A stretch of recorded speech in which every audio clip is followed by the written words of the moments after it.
You guys know I'm an expert on atheism, just like I am everything else. That's a joke.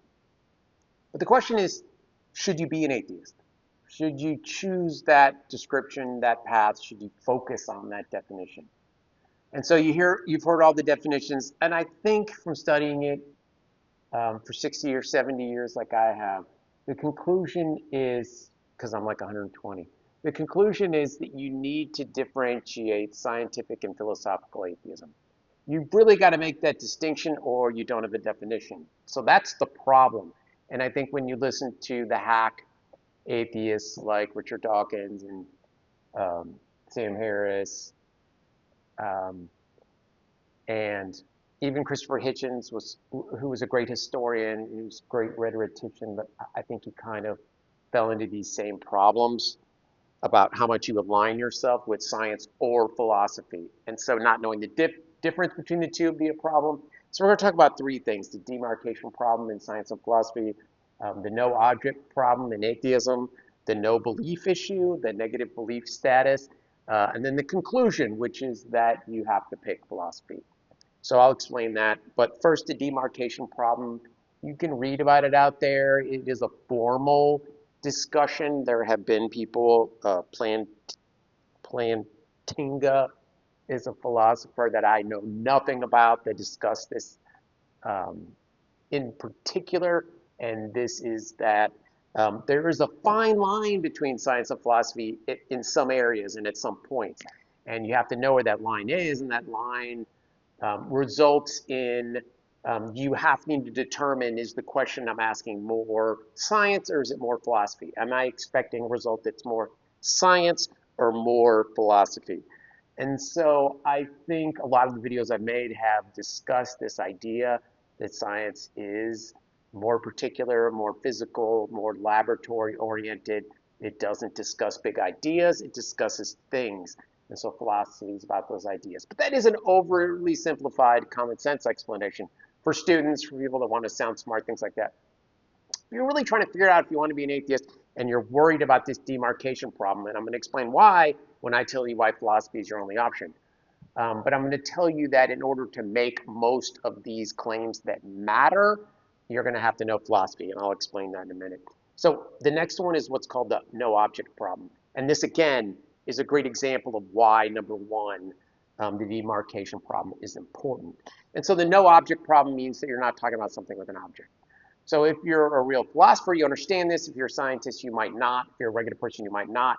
And so again, why philosophy is required to call yourself an atheist, because otherwise you're guessing, you're following someone else, and then when you're asked to debate or you're commenting on my videos, the great, wonderful celebrity, you're going to say something that's not, inherently part of the discussion or logical or reasonable or any of those things, because you're not where you should be, and you should be further into philosophy to make the claim. So the no object problem, like I've said a million times, is that God is a contradictory, unscientific, but also in some ways unphilosophical object. If you talk about it, you fail in science, but you have problems in philosophy. So in philosophy, you could talk about if it's not a monotheistic dude, it's not a man in the sky, if it's a mystery and what grounds metaethics or something like Whitehead, then it's philosophical, but I don't think that's what most people mean.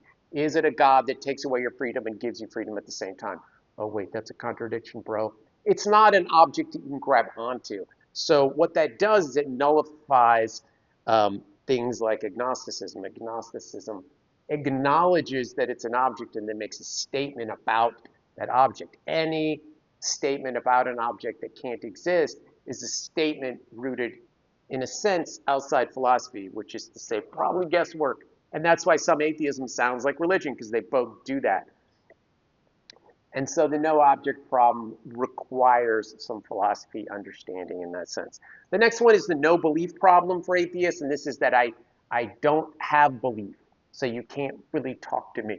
It means I'm holding a negative position. I merely don't believe. And so can you merely not believe in something that doesn't have an object? No. And then you have weak and strong atheism.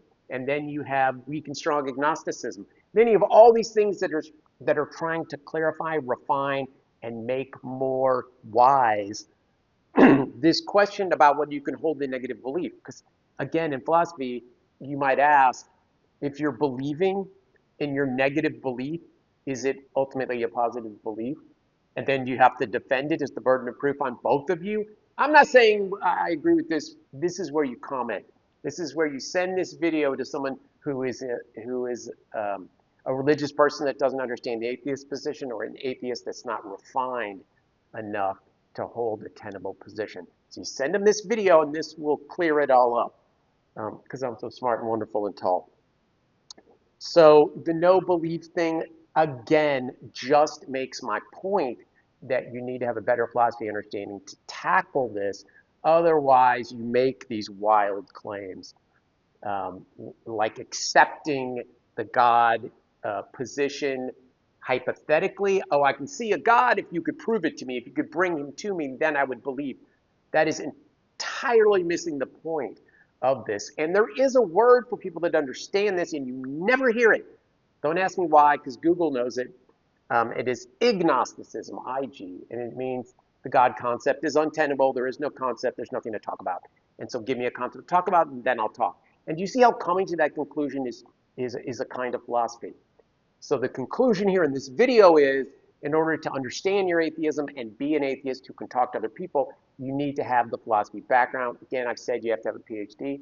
I don't have a PhD in philosophy, so I'm sabotaging myself, which I'd love to do. But the truth is, when I say you have to have a PhD, I mean you have to have put in the hours. And I've said it, PhDs take 69 years. So if you spent 69 years like I did, slaving and toiling away in the classroom with these little ungrateful uh, troublemakers who think they know everything, actually no, 18-year-olds are so much easier to teach than 28, 28 so much easier than 38. And it goes on from there. Trust me, I talked to 50-year-olds and I want to jump off my roof.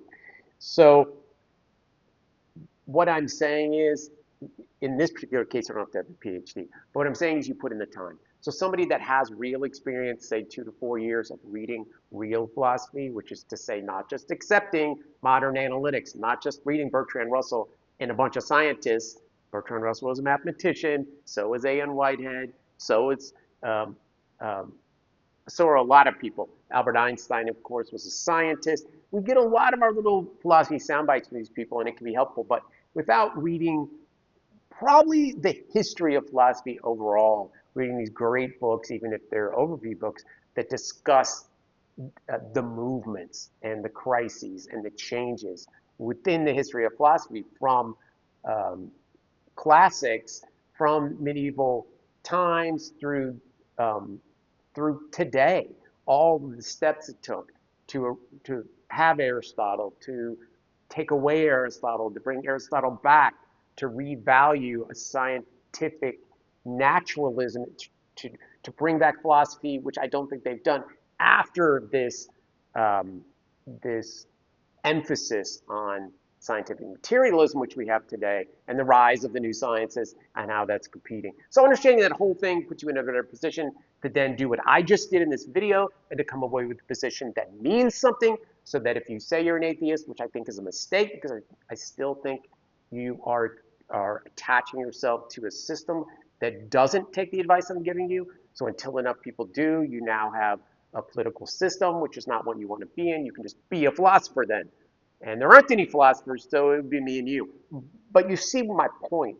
My point is, whatever you call yourself, to have the understanding you need to make these claims, I think philosophy needs to be explored to the extent that you understand what I mean by demarcation problems, scientism in general, um, the no object problem, all these questions relating to negative and positive beliefs and what that really means, strong and weak atheism, what that really means, and how all that fits together and what you really are prepared to believe in regards to the claims that both religious types are making, simple religion and theology, very different types.